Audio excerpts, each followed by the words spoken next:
राजेंद्र शुक्ला जी, माननीय मंत्री, हमारे वरिष्ठ नेता श्रीनाथ प्रहलाद पटेल जी, प्रभारी मंत्री रीवा, इस अवसर पर माननीय सांसद जनार्दन मिश्रा जी, हमारे जिला अध्यक्ष अजय सिंह जी,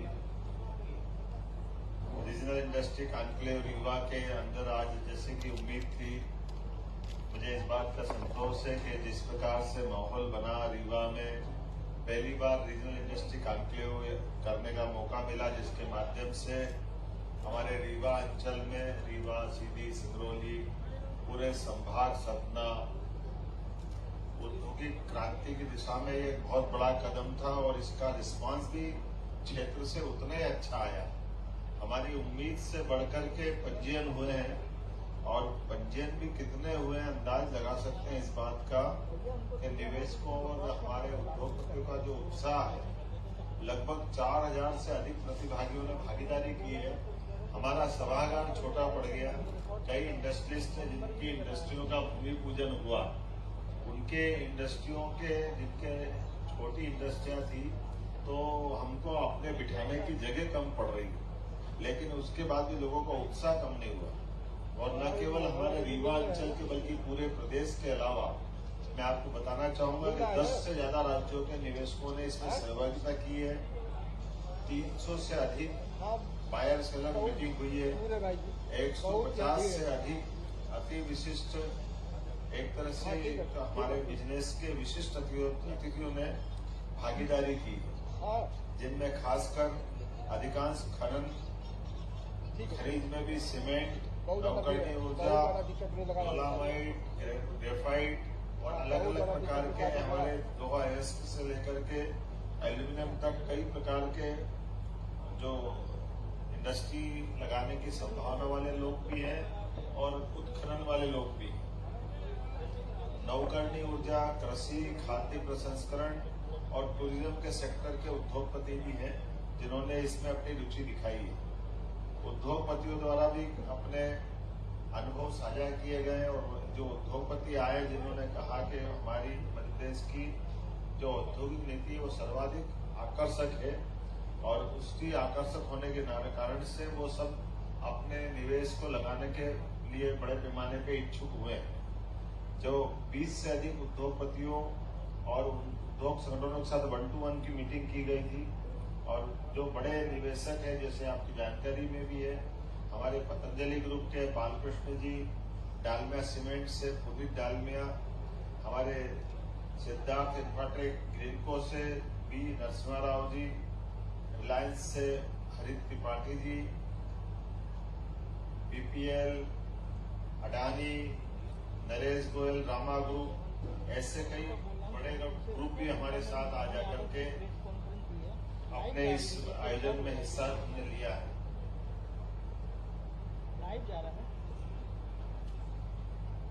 उद्योगपतियों में भी खास करके जिन्होंने अपनी घोषणा की है, पतंजलि ग्रुप के एमडी बालकृष्ण जी ने प्रदेश में और रीवा में खासकर अपने निवेश की इच्छा जताई है। 1000 करोड़ से ऊपर के निवेश के उन्हें फूड इंडस्ट्री की यहाँ अपनी घोषणा की है।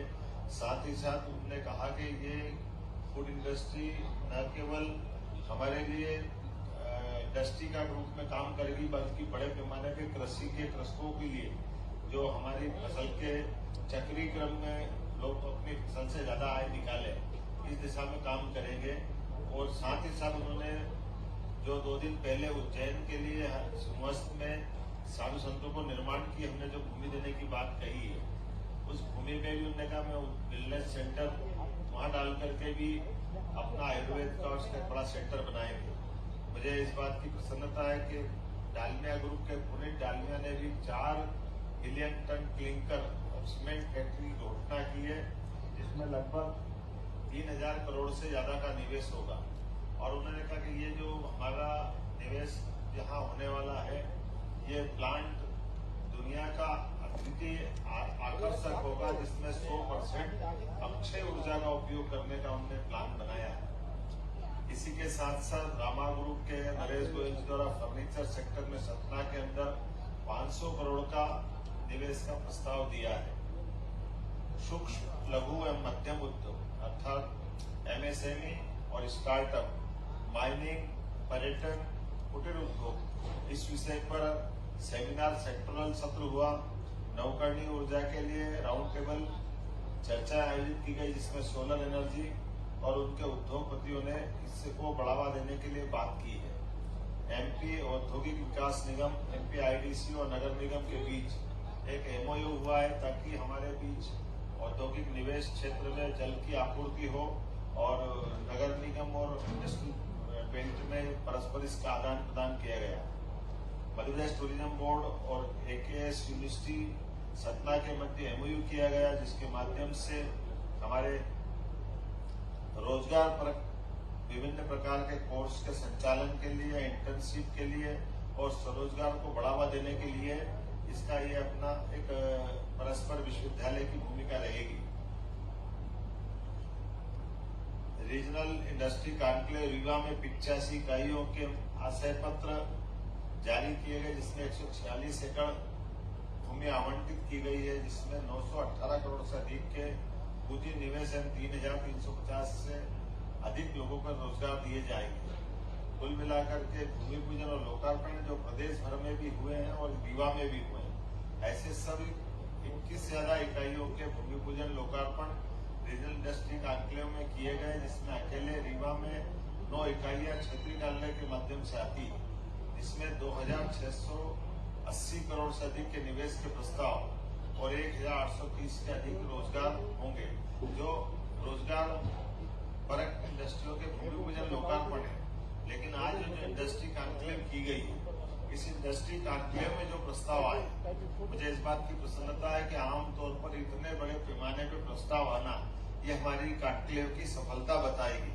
लगभग 31,000 करोड़ से ज्यादा के निवेश के प्रस्ताव आज हमारे यहाँ इसी कॉन्क्लेव में आए हैं, जिसमें प्रमुख रूप से मैं कुछ उल्लेख करना चाहूंगा, जिसमें 14,000 से अधिक लोगों के रोजगार के अवसर सृजित होंगे और लंबे समय तक ये हमारी व्यक्ति समृद्धि का एक तरह से परिचायक बनेंगे। सिद्धार्थ इंफ्राटेक ग्रीनको द्वारा नवकरणीय ऊर्जा के माध्यम से 12,800 करोड़ का प्रस्ताव मिला है, जिसमें 6,400 से अधिक लोगों को रोजगार मिलेगा।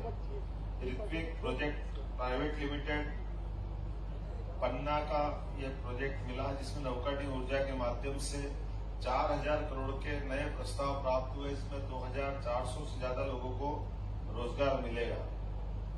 केजेएस सीमेंट, ये मेहर के अंदर लगेगा। इस सीमेंट प्लांट में 1,400 से 1,400 करोड़ का ये निवेश रहेगा। 200 से अधिक लोगों को रोजगार मिलेगा। पतंजलि ग्रुप ने, जैसा मैंने पहले कहा है, 1,000 करोड़ के निवेश की घोषणा की है और इसमें क्योंकि फार्मर बेस्ड इंडस्ट्री रहेगी, फूड इंडस्ट्री, तो प्रत्यक्ष तो लोगों को रोजगार मिलेगा 1,000 के आसपास, लेकिन हजारों लोगों को खेती में से अपनी अपनी फसल उत्पादन के माध्यम से उनकी आय बढ़ाने का बड़ा रूप रहेगा। फर्नीचर ग्रुप रामा द्वारा 500 करोड़ के इन्वेस्टमेंट की बात की, जो सतना में लगेगा। इसमें 100 से अधिक लोगों को रोजगार मिलेगा। सोलर नवकरणीय ऊर्जा का ये एक solar AMC service private limited Digendra Rathore ji का ये प्रोजेक्ट है नवकरणीय ऊर्जा का, जिसमें 400 करोड़ का निवेश रहेगा। 200 से अधिक लोगों को रोजगार मिलेगा। बीपीसीएल के माध्यम से पेट्रोकेमिकल्स का प्रोजेक्ट लगाने के लिए सिंगरौली का ऑफर दिया गया, जिसमें 300 करोड़ का निवेश है और 300 से ज्यादा लोगों को रोजगार मिलेगा। मां शारदा मिनरल्स में 225 करोड़ का इन्वेस्टमेंट है और माइनिंग में इसमें लोगों को रोजगार मिलेगा। एस गोयनका ग्रुप में 200 करोड़ का निवेश है, 500 लोगों को रोजगार मिलेगा। सीमेंट, क्लिंकर, बालू पुट्टी का ये मूल रूप से इनका काम होने वाला है। शिव शक्ति कंस्ट्रक्शन कंपनी 175 करोड़ का निवेश है, 200 से ज्यादा लोगों को रोजगार मिलेगा। ये इंफ्रास्ट्रक्चर बेस्ड काम है। Sudarshan Texmo solution private limited Jabalpur में रक्षा उत्पादन के क्षेत्र में एक ड्रोन टेक्नोलॉजी का एक प्रस्ताव मिला है। 100 करोड़ का आसपास का ये प्रस्ताव है, जिसमें 50 से ज्यादा लोगों को रोजगार मिलेगा। Mehrotra Buildcon private limited Satna में खाद्य प्रसंस्करण के लिए 100 करोड़ की नई यूनिट प्रारंभ की जाएगी। इंडो बेस्ट राइस मिल का 100 करोड़ का प्रस्ताव रीवा के लिए है। Bridge craft solution private limited Rewa में मैन्युफैक्चरिंग करेंगे, इसमें लगभग 20 करोड़ का इन्वेस्टमेंट रहेगा। महान एंडरसन अडानी ग्रुप द्वारा सिंगरौली में कोल ब्लॉक का 2528 करोड़ का नया प्रस्ताव दिया गया है। जय प्रकाश पावर वेंचर्स सिंगरौली में कोल ब्लॉक का 750 करोड़ का नया प्रस्ताव दिया गया है। एनटीपीसी विंध्याचल द्वारा सिंगरौली में नवीन solar energy plant 103 crore. Messrs UltraTech cement private limited Maihar cement इकाई का 3000 करोड़ का नया प्रस्ताव। निसर्ग इस्पात का रेयर अर्थन ग्रेफाइट ब्लॉक में 1000 करोड़ का निवेश की बात कही है।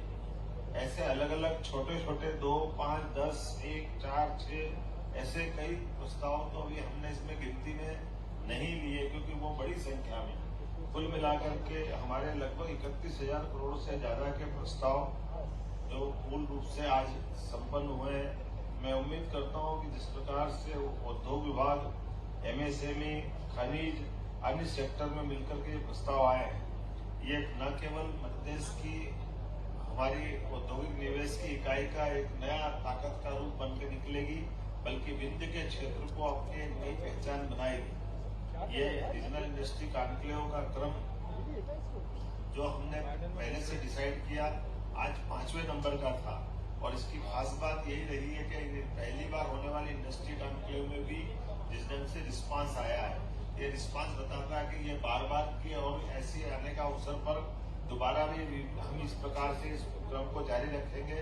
लेकिन हमने कहा कि हर संभागीय केंद्र पर ये जब क्रम जारी रहता तो प्रदेश के अंदर भी बाकी संभागों में भी इसी प्रकार से औद्योगिक निवेश की गतिविधियों का समान रूप से संचालन किया जाता है। इसलिए आज ही यहाँ से जब हमने ये कार्यक्रम किया है, तब पीथमपुर, इंदौर, उज्जैन, धार, जबलपुर, अन्य राज्य के हिस्सों में भी समान रूप से भूमि पूजन, लोकार्पण के वहाँ के जनप्रतिनिधियों के साथ वर्चुअल रूप से जुड़ करके, यहाँ तक कि बीते महीने जब सागर में हमने इन्वेस्टर मीट की गई, तो सागर के भी जो तत्कालीन समय में किए गए एमओयू के आधार पर या निवेश प्रस्ताव लिए थे, उस आधार पर उनके कामों की गति लेते हुए एक व्यक्ति ने तो कहा कि 7 दिन पहले ही वो आया था और 7 दिन में उसको सारे क्लियरेंस हुए और उन्होंने अपने निवेश के प्रस्ताव दिए और आज उन्होंने अपना भूमि पूजन भी कर लिया है।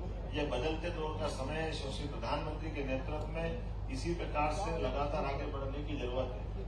जैसा कि मैंने आज अपने वक्तव्य में घोषणा की थी, हमारे रीवा के अंदर इनलैंड कंटेनर डिपो आईसीडी की मांग की गई थी, परीक्षण उपरांत पाया गया रीवा संभाग में सिंगरौली और कटनी में आईसीडी का निर्माण सर्वाधिक उपयुक्त होगा। हमने निर्णय किया कि रीवा संभाग में उद्योगों को बढ़ावा देने और यहाँ से एक्सपोर्ट सुविधा को बहाल करने के लिए एक की जगह 2 जगह इनलैंड कंटेनर डिपो का निर्माण किया जाए। यहाँ यही नहीं, ये आईसीडी के साथ मल्टी मॉडल लॉजिस्टिक पार्क का निर्माण भी किया जाएगा। आज ही हमने यहाँ रीवा संभाग के सिंगरौली, सीधी, मऊगंज, मेहर जिले में एमएसएमई विभाग के औद्योगिक क्षेत्रहीन, जहाँ औद्योगिक क्षेत्र नहीं है, में नवीन औद्योगिक क्षेत्र बनाने की घोषणा की गई है। जिला रीवा और सतना में वर्तमान स्थापित औद्योगिक क्षेत्र के अलावा नवीन औद्योगिक क्षेत्र रीवा और सतना में भी किए जाएंगे। औद्योगिक क्षेत्र उद्योग द्वीप मेढन में जल आपूर्ति हेतु 84 लाख की लागत से नवीन योजना का क्रियान्वयन किया जाएगा। विंध्य क्षेत्र में टूरिज्म की अर्थात पर्यटन की अपार संभावना है। देशी विदेशी पर्यटकों को आकर्षित करने के लिए विशेष टूर पैकेज और पर्यटन सर्किट बनाए जाएंगे। देश के अन्य शहरों और विदेशों में भी इसका प्रचार प्रसार किया जाएगा। संजय दुबरी नेशनल पार्क के आसपास अंतर्राष्ट्रीय स्तर की पर्यटक गतिविधियों का केंद्र बनाया जाएगा। विंध्य में निजी निवेश के बेहतर से प्रयास के लिए बेहतर होटल, रिसोर्ट्स, पर्यटन की परियोजना विकसित करने के लिए पर्यटन निवेश नीति और अधिक आकर्षित करने जा रहे हैं। खास करके यहाँ की जो रीजनल कॉन्क्लेव की गई, इसमें नवकरणीय ऊर्जा के निवेश में अत्यधिक रुचि प्राप्त होती है। उत्तर प्रदेश और मध्य प्रदेश के बीच सोलर ग्रिड स्थापित कर परस्पर ऊर्जा का आपस में सहयोग करेंगे और कॉम्प्लीमेंट्री बिजली सप्लाई करेंगे। जब हमारे यहाँ सीजन होगा तो हमारे यहाँ रखेंगे, जब हमारे यहाँ सीजन नहीं तो उत्तर प्रदेश को देंगे। ये दोनों राज्यों के बीच देश का पहला है हमारा ये नवकरणीय ऊर्जा का परस्पर एक दूसरे के राज्यों में बिजली सप्लाई का ये नया प्रयोग होगा। एक हमने कुसुम योजना के अंतर्गत किसानों के लिए बड़ी राहत देते हुए 1 लाख से ज्यादा सोलर पंपों के माध्यम से किसानों को ऊर्जा से खेती का महत्व अर्थात बगैर कोई खर्च किए हुए बिजली से सोलर बिजली से वो अपनी खेती कर सकेंगे, इसकी शुरुआत करने का भी हमने निर्णय किया है। एमएसएमई, कुटीर उद्योग और बृहद उद्योग को एक साथ जोड़ने का निर्णय किया है। मध्य प्रदेश में निवेशकों के लिए सुशासन, निवेश के वातावरण, हेड होल्डिंग नीतियों को सराहा है। उम्मीद कर रहे हैं कि जिस प्रकार का ये हमारा वर्तमान का इंडस्ट्री कॉन्क्लेव हुआ है, यशस्वी प्रधानमंत्री के नेतृत्व में विंध्य को बेहतर कनेक्टिविटी बनाने के लिए जिस प्रकार से एयरपोर्ट मिला है, समान रूप से हमने औद्योगिक निवेश का भी बड़ा वातावरण बनाया। और ये कुल मिलाकर के वर्तमान के समय में विंध्य एक बढ़ते महानगर के साथ साथ खास करके ये औद्योगिक निवेश का पूरे देश के अंदर अपने आप में अलग पहचान बनाने वाला क्षेत्र बन रहा है, जिसके माध्यम से दूरगामी दृष्टि से बड़े निवेशक भविष्य के बड़े बड़े प्लांट लेकर यहाँ आने के लिए आगे बढ़े।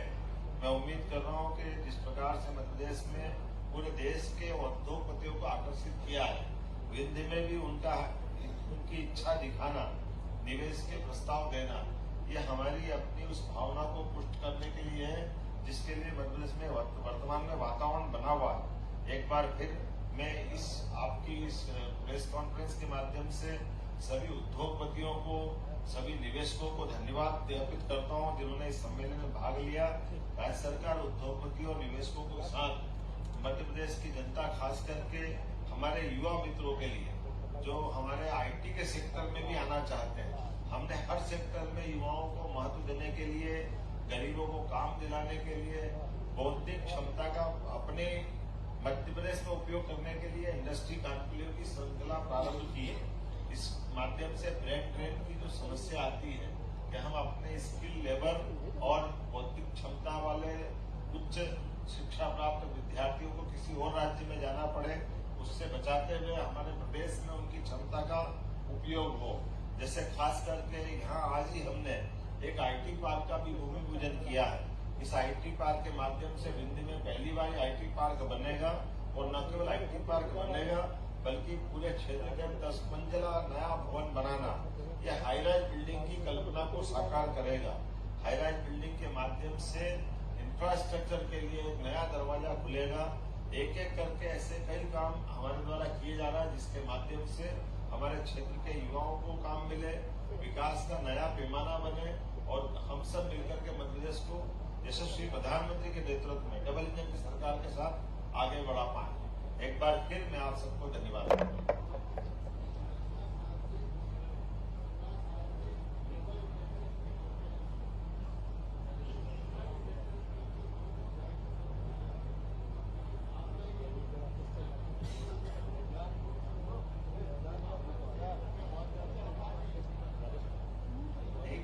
हमने तो 31,000 करोड़ के निवेश नहीं लिए एक ही दिन में आज, और ये मान के चलो कि लगातार 5वीं मीटिंग में जैसा कि मैंने बताया था कि 2,50,000 करोड़ के प्रस्ताव तो अभी तक आ चुके थे। अगर ये 31,000 जोड़ते हैं तो लगभग 2,80,000 करोड़ से ऊपर के निवेश हमको अभी तक मिले, और ये निवेश के प्रस्ताव रुक नहीं रहे। इसके बाद अभी नर्मदापुरम, फिर शहडोल, ये क्रम लगातार जारी रखते हुए फिर भोपाल में हम अपने ग्लोबल इंडस्ट्री कॉन्क्लेव भी करने वाले हैं। अर्थात देश के अंदर भी, प्रदेश के अंदर भी, रीजनल लेवल पे भी हम ये लगातार निवेश की पॉलिसी के आधार पर आने वाला 2025 का वर्ष औद्योगिक वर्ष के रूप में मनाने वाले हैं, ताकि ये उद्योग निवेश की संवर्धन करने की पॉलिसी में लगातार हम काम कर सकें।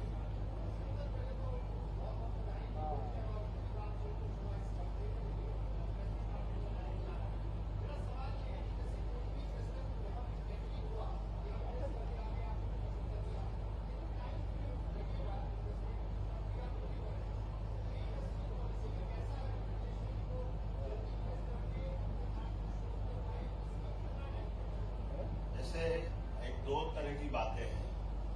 एक तो जैसा प्रोजेक्ट रहेगा वैसा समय लगता है। जैसे अगर कोई जिसमें भारत सरकार से एनओसी लाना है, कोई पर्यावरण संबंधी देश से और देश के अंदर से उसको काम करना है, तो स्वाभाविक रूप से उसकी लैंड कैसी है, बाकी शर्तें कैसी है। लेकिन ये आपकी जानकारी के लिए बता दूं कि हमारी सरकार ने एक निर्णय किया है, 55 ही जिलों के अंदर जिला कलेक्टर कार्यालय में एक उद्योग प्रकोष्ठ बनाया है, ताकि हर जितने निवेशक हैं लोकल अलग अलग प्रकार के एनओसीओ को लाने के लिए अनावश्यक समय नहीं लगे, इसीलिए वो कलेक्टर के माध्यम से एनओसीआं प्राप्त करेंगे। नवीन तकनीक के आधार पर उनके क्लियरेंस मिलेंगे और निवेशकों से 1-to-1 मीटिंग करते हुए अधिकारियों को बिठा करके हमारा प्रयास है कि इस मीटिंग से अगले मीटिंग तक, अर्थात हर महीने तो ये इंडस्ट्री कॉन्क्लेव कर ही रहे हैं, तो हम एक दिन भी बीच में खाली नहीं जाने देंगे। लगातार संपर्क रखते हुए अगर यहाँ कोई कारण से पूरा नहीं हो पाए तो अगली मीटिंग तक वो जरूर आए। और ये क्रम लगातार बनाए रखने से सरकार की भावनाओं को समझ करके अधिकारियों ने भी अपनी एक लाइन पकड़ी हुई है, वो भी अपने अपने स्तर पे लगातार सबकी मदद करते जा रहा है। लेकिन ये बात भी सही कि कोई भी इंडस्ट्री डलती तो इंडस्ट्री में जो न्यूनतम आवश्यक सरकारी प्रक्रियाएं हैं, उन प्रक्रियाओं के दृष्टि से हमने उसका कोई ओवरलैपिंग नहीं करने दी है, लेकिन वो सुसंगत तरीके से पारदर्शिता के साथ समयबद्ध वो अपना काम कर ले, इस पे हम गौर कर रहे हैं।